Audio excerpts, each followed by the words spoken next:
দর্শক, নির্বাচনের আরও খবর জানাতে সুনামগঞ্জ থেকে যুক্ত হচ্ছেন সহকর্মী শহীদ নূর। নূর, সুনামগঞ্জে তো সকাল থেকে বৃষ্টি হয়েছে, তো সেই বৃষ্টির মধ্যে ভোটার উপস্থিতি ও ভোটের পরিবেশ কেমন ছিল?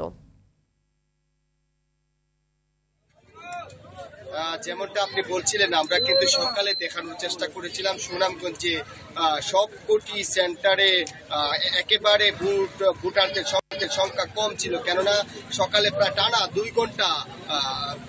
ঘন্টা বৃষ্টিপাতে ভোটাররা ভোট কেন্দ্রে আসতে পারছিলেন না। জানেন যে এখানে বন্যার পূর্বাভাস ছিল এবং দুর্গম এলাকা হওয়ার কারণে ভোটার উপস্থিতি কম ছিল, কিন্তু বেলা বাড়ার সাথে সাথে যখন দুপুর অব্দি পরিবেশ ভালো হয়ে যায় তখন কিন্তু কেন্দ্রগুলোতে ভোটাররা আসতে শুরু করেছিলেন এবং আমরা বিকেল অব্দি পর্যন্ত সুষ্ঠু এবং অবাধ একটি নির্বাচন দেখেছিলাম। কিন্তু বিকেলের পর থেকে বিভিন্ন কেন্দ্র থেকে আসলে বিভিন্ন অভিযোগ করছিলেন বিভিন্ন প্রার্থীরা, তারা জাল ভোট এবং কেন্দ্রতে আধিপত্য বিস্তার। এবং আমি যদি বলি একটি কেন্দ্র, বিশেষ করে আমি যে এখানটাতে আছি, এটি যে পাগলা সরকারি স্কুল অ্যান্ড কলেজ, এখানে এই এলাকার একজন প্রার্থী প্রতিদ্বন্দ্বিতা করছেন। পার্শ্ববর্তী ডুংরা স্কুলে তার ছেলে মারধর করা হয়েছে এজেন্ট হিসেবে। এভাবে আরো বিচ্ছিন্ন অভিযোগ আমরা পেয়েছি।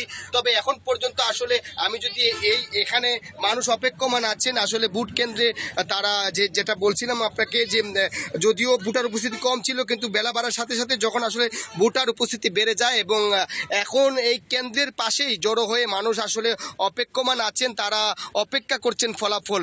তবে যতদূর জানার চেষ্টা করছি, আমি কথা বলে চেষ্টা করেছিলাম যে এখানে আসলে প্রতিটা সেন্টারেই তুলনামূলক ভোট কম পড়েছে, কেননা এই পাগলা হাই স্কুল অ্যান্ড কলেজে প্রতিকূল আবহাওয়ার কারণে মানুষ আসতে পারেননি। যে 3000-এর প্লাস ভোট ছিল সেখানে মাত্র 16 ভোট কাস্ট হয়েছে বলে এখানকার প্রিজাইডিং কর্মকর্তা জানিয়েছেন। তো আসলে প্রশাসনের পক্ষ থেকে যদিও দাবি করা হয়েছে একটি অবাধ, সুষ্ঠু, নিরপেক্ষ নির্বাচন তারা করছেন এবং তারা সচেষ্ট আছেন, পাল্টাপাল্টি কিছু বিচ্ছিন্ন অভিযোগও করছেন প্রার্থীরা যে তাদের কেন্দ্র থেকে এজেন্ট বের করে দেওয়া হয়েছে, পাশাপাশি মারধর করা হয়েছে, জাল ভোট দেওয়া হয়েছে।